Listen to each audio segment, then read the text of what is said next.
The Chinese have chosen. They are coming here. And they will be here. There is a phone that I acquired recently called the Techno. In the next 5 years, out of every 10 phones, 9 will be Techno. China knows what it wants. We are 1.3 billion. Do we know what we want? Sisi wa Afrika. Au in the words of Nyerere, tunabaki kushangaa na kuduaa. In this video, Professor PLO Lumumba delivers a powerful warning about Africa's future and raises the tough questions everyone else avoids. Listen closely to the rest of the video. I want to talk to young Africans. I see young Africans here. Professor Mlama, the VC, the DVC, Mzee Warioba have done their bit. This is a relay race. The question is, and I know that there are Christians here. If you look at the Bible, there is a man called Simon. When he had been told that Christ has been born, he said, now I can die because I know Christ has been born. Can this generation say that of you, that now they can die? Can we leave Tanzania in your hands? Will it be safe? Or you will want to make it the 52nd state of the United States? That is the question. And even those of you who are from the Muslims, many Muslims here will know the great hadith writings of Abu Huraira. When the Prophet had been poisoned and he was dying, the comfort of the Prophet is that he had his Sahabas. You are here. Are these your Sahabas? Will they sell us to Europe and America?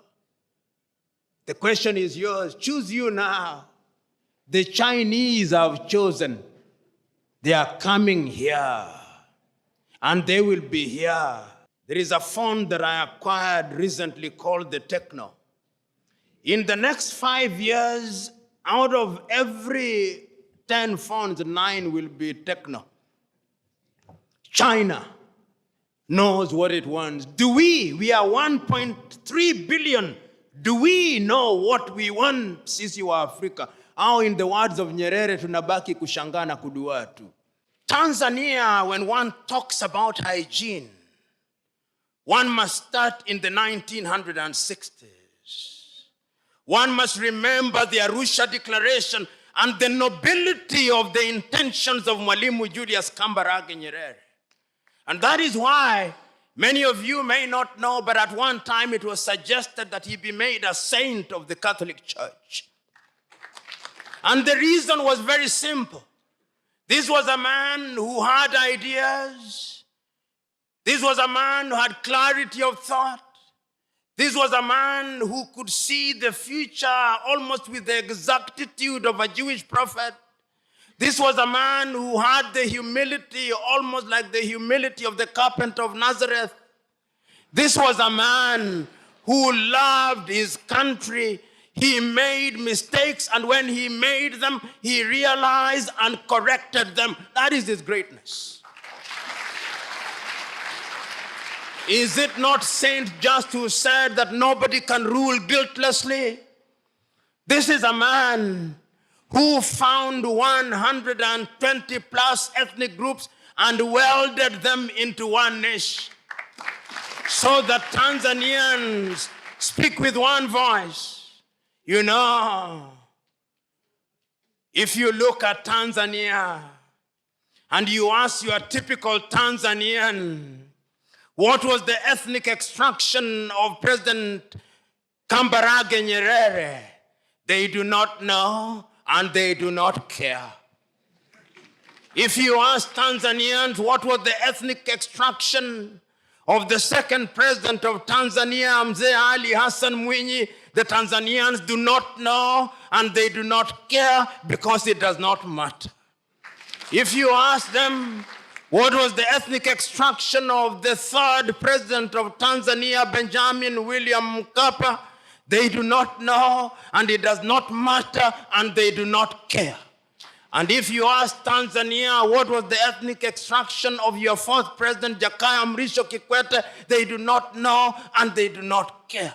And if you ask them what is the extraction of your fifth president, John Pombe Magufuli, they do not know and they do not care. They only know that he's a bulldozer.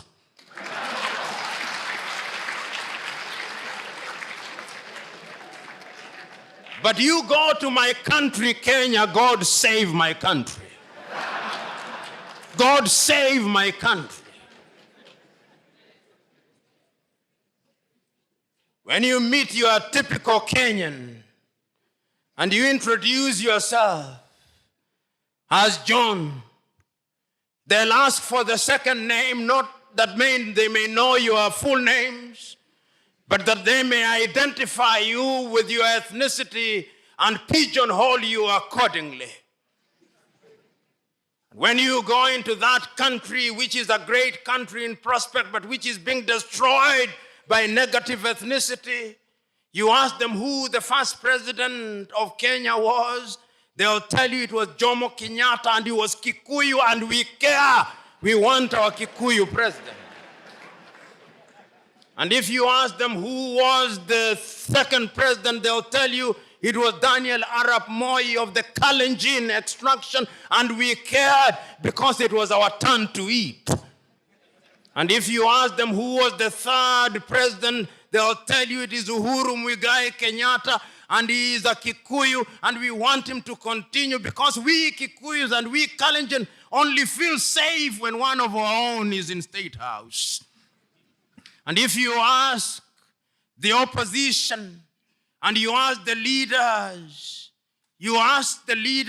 from my own ethnic group, the Luo of Kenya, the Luo will tell you we have been marginalized for too long.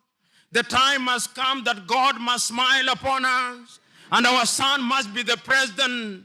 And if you ask the Luhyas, they'll say the same thing. That is the tragedy of gigantic proportions.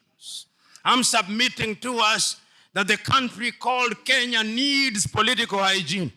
I'm submitting to us that the country called Kenya needs to come to Tanzania here on a benchmarking tour, and that the President of the Republic of Kenya and all our parliamentarians should sit at the State House and be lectured by John Pombe Magufuli on the finer points of governance.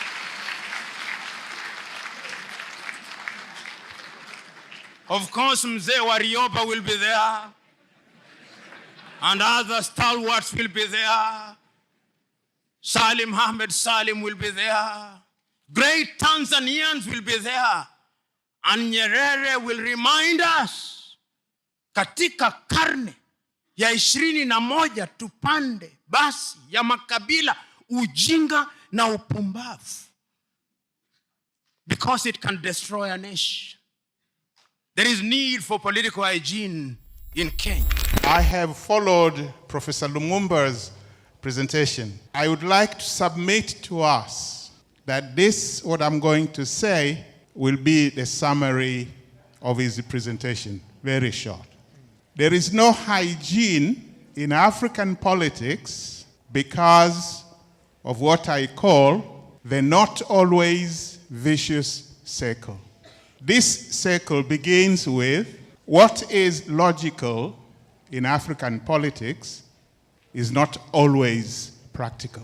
What is practical is not always right. What is right is not always ethical.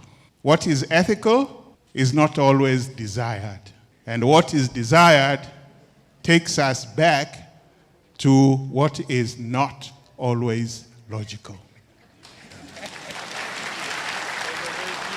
Now, what is the hygiene?